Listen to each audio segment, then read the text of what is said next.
Hey students, today's lesson is on writing numbers in scientific notation. So we'll be taking numbers written in standard notation and rewriting them in scientific notation. Two steps we need to keep in mind here. First, we'll move the decimal point so that it's located to the right of the leading non-zero digit. In other words, so that that factor is greater than or equal to 1 and less than 10. And then we'll count the number of places that we moved the decimal point. That will help us know what our exponent will be. If we had a really big number, that exponent will be positive. If we had a really small number, that exponent will be negative. So here's the first example of writing a large number in scientific notation. This is the amount of money that Google purchased YouTube for. So this is $1,650,000,000. So to write that in scientific notation, we first need to decide where to put the decimal point. And it should be between the 1 and the 6. 1.65 is greater than or equal to 1 and less than 10. Now we need to count how many places we moved the decimal point in order to place it there. So that's 1, 2, 3, 4, 5, 6, 7, 8, 9 places. So 1.65 times 10 to the 9th power. Next example, we have writing a really small number. So the 2004 Indonesian earthquake slowed the rotation of the Earth, making the day actually a fraction of a second shorter. So here's the number to indicate how much of a second it changed the rotation of the Earth. So to write that in scientific notation, we need to figure out where to put the decimal point, and it'll be right between the 2 and the 6. 2.68 is greater than or equal to 1 and less than 10. And then we need to count how many places we moved to the decimal point. 1, 2, 3, 4, 5, 6 places. And since this is a teeny tiny number, that's 10 to the negative 6th.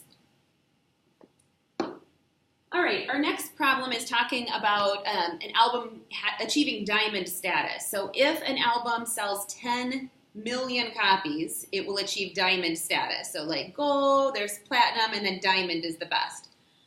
If an album has sold 8,780,000 copies, we want to know how many more copies it needs to sell to receive this status, and we'll write that in scientific notation. So first, let's just subtract to see how many more copies they need in standard form. So 10 million minus 8,780,000. So we can subtract. 4 zeros here. Now I need to do some borrowing. Change this to a 9. Change this to a 10. 10 minus 8 is 2. 9 minus 7 is 2. 9 minus 1 is 1. Okay, so it needs to sell 1,220,000 more copies. So in scientific notation, that will be 1.22. And that's 1, 2, 3, 4, 5, 6 places times 10 to the 6th power. All right, now we have a table that shows when the last 3 geologic eras began, and we're going to order those eras from earliest to most recent.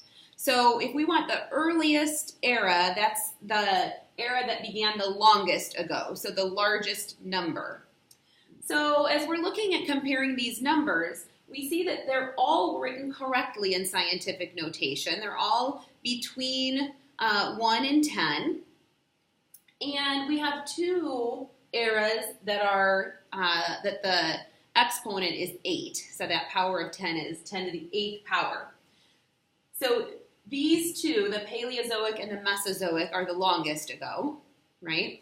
So then when we're comparing this number and this number, we can just compare what that factor is. So 5.42 is larger than 2.51. So the longest ago is Paleozoic. Then the next one would be the Mesozoic. And then the one that's the most recent is the Cenozoic, because that was only 10 to the 7th years ago. All right, so go ahead and try a few of these on your own, and I'll see you soon.